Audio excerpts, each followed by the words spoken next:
Hi friends, ஒரு சில wedding ஃபங்க்ஷன்ஸில் biryani கூட மெயினாக இந்த கத்திரிக்காய் ஊறுகாய் ரெசிபி வைப்பாங்க. பிரியாணி கூட நெக்ஸ்ட் ரவுண்ட் வேணும்னா வாங்கி சாப்பிட்லாம். பட் இந்த கத்திரிக்காய் ரெசிபியெல்லாம் நெக்ஸ்ட் ரவுண்டு வரவே வராது. ஸோ இது வீட்டிலே ட்ரை பண்ணலான்னு இன்றைக்கி முடிவு பண்ணியாச்சு. அதுக்கு 4-5 கத்திரிக்காய் எடுத்து இது போல் குக்கரில் ஆட் பண்ணிக்கோங்க. பீசஸாக கட் பண்ணி ஆட் பண்ணிட்டு கொஞ்சமாக சால்ட் ஆட் பண்ணிக்கோங்க. இதை ஒரு விசில் வச்சு எடுத்தால் போதும். இப்போ இதுக்கு தேவையான ஆனியன்ஸ் கட் பண்ணலாம். 4 பெரிய வெங்காயம் எடுத்து இது போல் பொடி பொடியாக சாப் பண்ணி எடுத்துக்கோங்க. இப்போ இந்த ஆனியன் கூட 10-12 பூண்டு பற்கள் எடுத்துக்கோங்க. இது போல் பூண்டு நல்லா தோல் உரிச்சிட்டு நல்லா வாஷ் பண்ணி எடுத்துகிட்டு சின்ன சின்ன பீசஸாக கட் பண்ணிக்கோங்க. இப்போ இந்த கட் பண்ணி வச்சுருக்கிற ஆனியன் பூண்டு கூட ஒரு கொத்து கருவேப்பிலை ஆட் பண்ணிக்கோங்க. 4-5 வரமிளகாய் ஆட் பண்ணிக்கோங்க. இதுக்கு இடையிலே நம்ம வேக வச்ச கத்திரிக்காய் ரெடி ஆகிடுச்சு. ஒரு விசில் வச்சு எடுத்திங்கன்னா இது போல் உங்களுக்கு வெந்துடும். இதுக்கு மேலே வச்சிங்கன்னா ரொம்ப குழஞ்சிரும். இப்போ இந்த ரெசிபி ப்ரிப்பேர் பண்ணுறதுக்கு ஒரு கடாயில் நல்லெண்ணெய் ஆட் பண்ணிக்கோங்க. நல்லெண்ணெய் ஒரு 3 டேபிள் ஸ்பூன் வரையுமே ஆட் பண்ணிக்கோங்க. இது கூட ஸ்பைசஸ் ஆட் பண்ணிக்கலாம். கடுகு, உளுந்து, சீரகம், சோம்பு, மிளகு ஆட் பண்ணிக்கோங்க. மிளகு கொஞ்சம் எக்ஸ்ட்ராவாக ஆட் பண்ணிக்கோங்க, உங்களுக்கு ஃப்ளேவர் சூப்பராக இருக்கும். இது கூட கருவேப்பிலை, வரமிளகாய் ஆட் பண்ணிவிட்டு அது கூட பூண்டு பற்கள் ஆட் பண்ணிக்கோங்க. இதெல்லாம் நல்லா வதங்கட்டும். இப்போ இந்த ஸ்பைசஸ்லாம் நல்லா பொரிஞ்சதுக்கப்புறமா பூண்டு நல்ல ஒரு ஃப்ளேவர் கிடைக்கும். இந்த டைமில் ஆனியன் ஆட் பண்ணிக்கோங்க. ஆனியனுக்கு தேவையான அளவு சால்ட் ஆட் பண்ணி இதை நல்லா வதக்கிக்கோங்க. ஆனியன் நல்லாவே வதங்கணும். வதங்கினதுக்கப்புறமா தான் இது கூட நம்ம கத்திரிக்காய் ஆட் பண்ண போகிறோம்.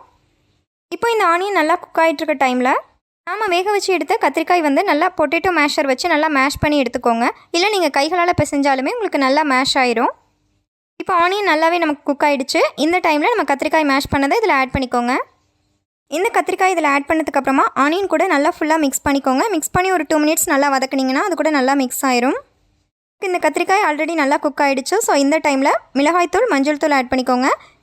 இது கூடவே சின்ன நெல்லிக்காய் சைஸ்க்கு புளி எடுத்து அதையும் நல்லா கரைச்சி எடுத்து வச்சுக்கோங்க.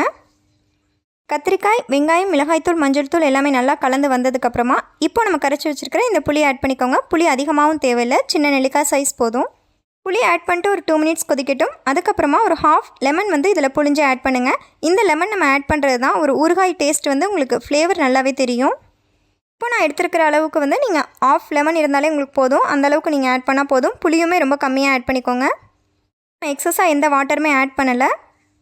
ஃபைனலாக நீங்கள் உப்பு செக் பண்ணிக்கோங்க. நல்லா மிக்ஸ் பண்ணிட்டீங்க அப்படின்னா சூப்பரான கத்திரிக்காய் ஊறுகாய் ரொம்பவே எம்மியாக உங்கள் வீட்டிலேயே நீங்கள் ப்ரிப்பேர் பண்ணி சாப்பிட்லாம். இதுக்கு பிரியாணி சாப்பிட்டா தான் இந்த கத்திரிக்காய் ஊறுகாய் சாப்பிட்ணும் அப்படின்னு நினைக்காம நம்ம வீட்டிலேயே சாம்பார் சாதம், ரசம் சாதம் எல்லாத்துக்குமே ரொம்பவே பர்ஃபெக்டான சைட் டிஷ்ஷாக இருக்கும்.